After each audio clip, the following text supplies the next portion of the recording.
Merci. Merci à vous toutes et à vous toutes d'être présentes, mobilisées dans la rue. Et je tenais à vous apporter mon soutien ici même à votre mobilisation, mais aussi et surtout, je voudrais apporter mon soutien, ma solidarité et faire preuve de mon admiration pour le courage de tous vos concitoyennes et concitoyens, de tous les Iraniens qui aujourd'hui, dans plus d'une centaine de villes d'Iran, Téhéran, Ispahan, Shiraz, Karaj et autres, ont le courage de descendre dans la rue.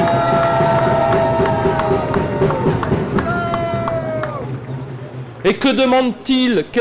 Quelles ces personnes dans la rue qui descendent dans la rue? Elles demandent de vivre dignement, elles demandent simplement la dignité. Or, il y a un verrou à cette dignité, c'est le régime théocratique des mollahs qui, depuis des années, empêche le peuple iranien de vivre dignement, c'est-à-dire de pouvoir vivre libre, de pouvoir choisir sa tenue vestimentaire pour les femmes, de pouvoir, tout en étant une femme musulmane, de pouvoir abaisser le voile si c'est son choix, de pouvoir croire ou ne pas croire et de pouvoir avoir cette liberté fondamentale qui est que la religion se porte au fond de son cœur ou ne se porte pas, et que c'est à chacun d'en décider. Ce n'est pas à l'autorité publique de s'ériger en pouvoir et au nom de Dieu de mettre en place une dictature qui empêche chacune et chacun d'être libre et digne.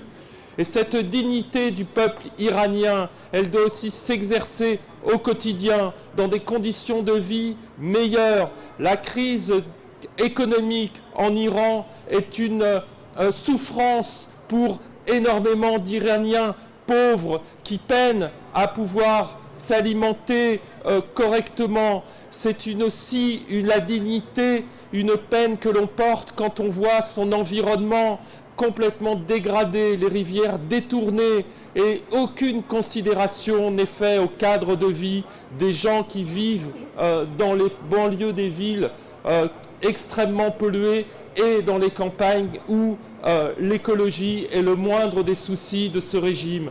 Et pour toutes ces raisons, dans un contexte absolument difficile, dictatorial, le peuple iranien est debout, et je voulais lui dire bravo, bravo à cette jeunesse qui se révolte, bravo à cette jeunesse qui s'exprime.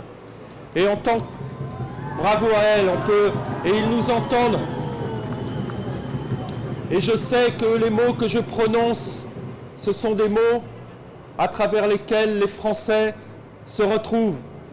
Et la position de la France exprimée récemment est une position très ferme et très nette, qui ne va pas suffisamment assez loin, qui ne parle pas de soutien aux manifestants actuellement mobilisés, mais qui a rappelé à Khamenei et à Rouhani que la liberté d'expression n'était pas négociable et qu'il est hors de question que les manifestations soient réprimées dans le sang.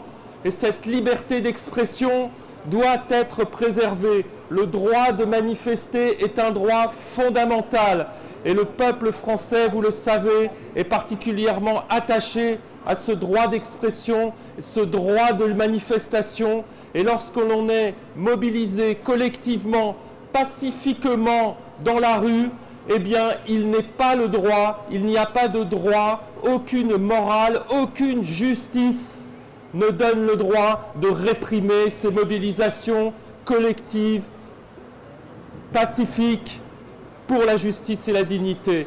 Pour toutes ces raisons, je suis à vos côtés, je resterai à vos côtés, comme l'est, je n'en doute pas, l'immense majorité du peuple français. Continuez, merci pour votre courage.